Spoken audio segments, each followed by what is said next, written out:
Welcome back. In this video what we're going to do is we're going to talk about the base layer of our ocarina. Here's my previously painted ocarina. You can guys see my base layer here is, as you can guess, yellow. Notice how I've painted the bottom and I've left out the painting of my wind hole here. I also painted around the blowhole and I painted around the pitch holes so that paint wouldn't get into any of those and kind of mess them up at all. But I did paint the whole thing first yellow with one base layer.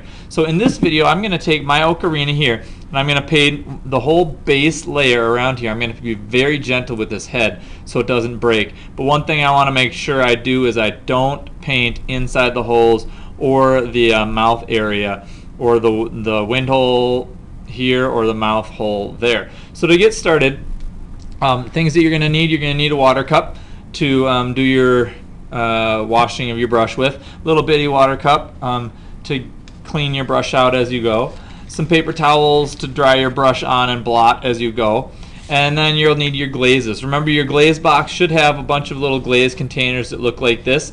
The tops twist on and off, so as you're twisting them open, make sure that there's the glaze inside. And when you close it and you're done, make sure you twist it on all the way so there's no gaps in between here. If you put the lids on crooked like this, it'll tip over and then it'll end up dumping glaze all over the inside of your work box. So make sure you've got your stuff clean and nicely twisted back on when you're done. So I'm going to start by using green. Here's my green, and there's a little reflection there that you can see, so it's kind of hard to see the actual green color.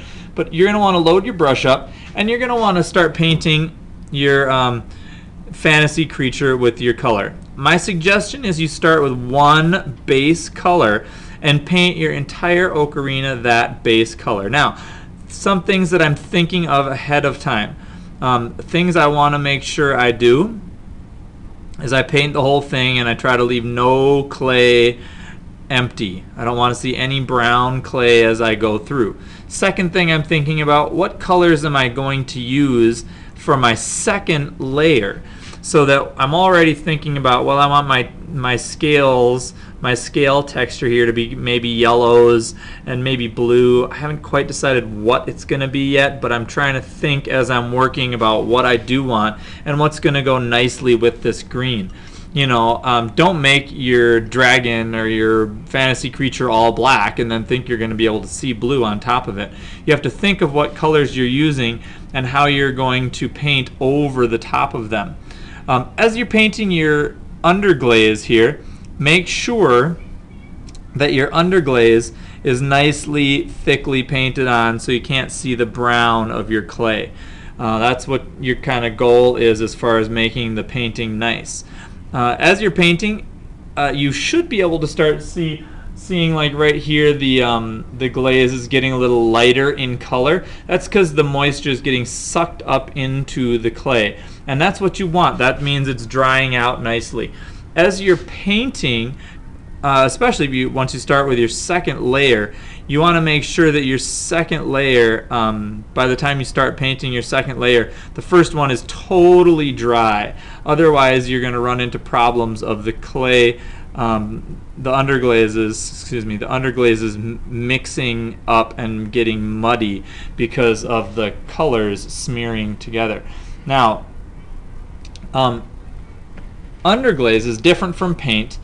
Or different from tempera paint, the regular paint that we use, because of the binding medium that's inside of it. So the underglazes are made out of pigment, just like all paint, and that pigment is usually a mineral-based pigment, so that when you fire it in the kiln, it actually stays and does not burn away. Likewise, the pigment is then kind of put into a layer of clay, so you're actually painting clay on top of your clay here.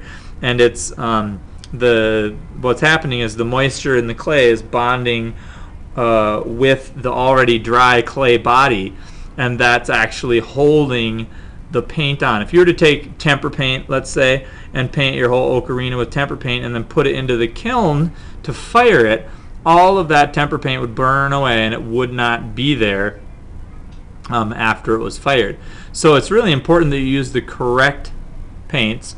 and those are called underglazes, and we call them underglazes because they go underneath the clear glaze that we put on at the very end. So a note about the clear glaze: as you're using your clear glaze, or as you're painting, make sure that if you want to use pink, you are not using the one that says clear glaze. It says clear glaze on the side, clear glaze on the top. This is for the last step when we do our clear glazing.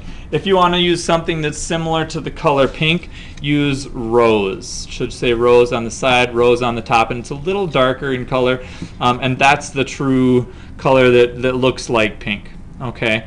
And if you have any questions of whether you're using the right one or not, please ask. I would rather have you ask and for me to tell you the right thing rather than you making a mistake and painting your whole thing the wrong color, or glazing the whole thing and thinking that it's pink and having it come out not looking like what you want it to look like. Okay, as you are manipulating your ocarina so that you can paint it all, please be very careful. At this point, your ocarina is totally dry, and it's called greenware, and it's very, very fragile when it's dry like this. So any little bump, any accidental movement can break it very easily, especially those heads and necks that might be very, very fragilely attached. So please, please, please be very careful as you paint your ocarinas. Okay, be very careful.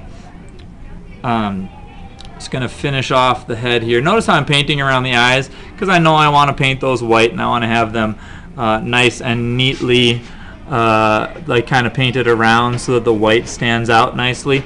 Please try to get in all the little crooks and crannies of your fantasy creature so that it's all painted. The only thing you don't, of course, want to leave unpainted is that mouthpiece and the airway, because you don't want those to get clogged up with clay or with the paint as you move through the project. Okay, so notice I'm painting the little horns, painting the details anywhere that I want to have that base color, except for those eyes, because I want to paint those white as I go through. So as I move to the bottom of my ocarina here, I am going to paint the bottom just because I want to have a nice final finished product. I'm going to take this and paint over everything except for those the mouthpiece in there. Okay, notice how I just kind of brush it right over the top of the holes gently so that it kind of paints around the hole. If for whatever reason you accidentally get a blob of paint in there, simply take a toothpick and like gently clean it out so that it is not full of paint, because that'll change the pitch. Any little extra paint will change the pitch of your ocarina, and you don't want that because you worked so hard to get it correct before we started the painting process. Now, once you get done with your first layer of paint, now is a good time to let it sit for a week while we're in between projects. If you're at this point, while you're doing your project, if you have a toothpick and you can do this, that'd be great. If not, you can call me over and I will come and I will put your first name, I'm going to put an M for Mr. Last name, L for Lundgren. Your table, okay, so I'll write a T for your table color, like red, orange, yellow, green, blue, purple. Circle your table color. And then put your teacher. And your teacher, let's say this is Sweeney's class. I'll put a little S here for Sweeney. Okay, so we've got those 4 things written on there. Your first name, last name, your table color circled, and S or whatever your teacher's initial is. So Sweeney, Mr. DeYoung, whatever it is. And then as you can see from my example here, I would wait until it's dry so you can just brush away any of this extra junk so it doesn't get stuck into your animal. So there's my finished painted ocarina, and what you're going to do is when you're done, make sure that you take your caps of your underglaze, screw them on nicely, okay, and put them back into the underglaze bucket. Then make sure that you wash out your brushes really well so that there's nothing left on them, and dry them off. We have this one base layer so that we've got a nice undercoat for what we're going to put on there next, which is all the detailed colors of our ocarina. So that being done, make sure you get the whole area except the holes and except the mouth, or the wind passage here, and the air hole there. But otherwise you want to have it all finished. I of course skipped my eye on purpose so that I can make it white in our next video. And that concludes how to put the base layer of paint on your ocarina.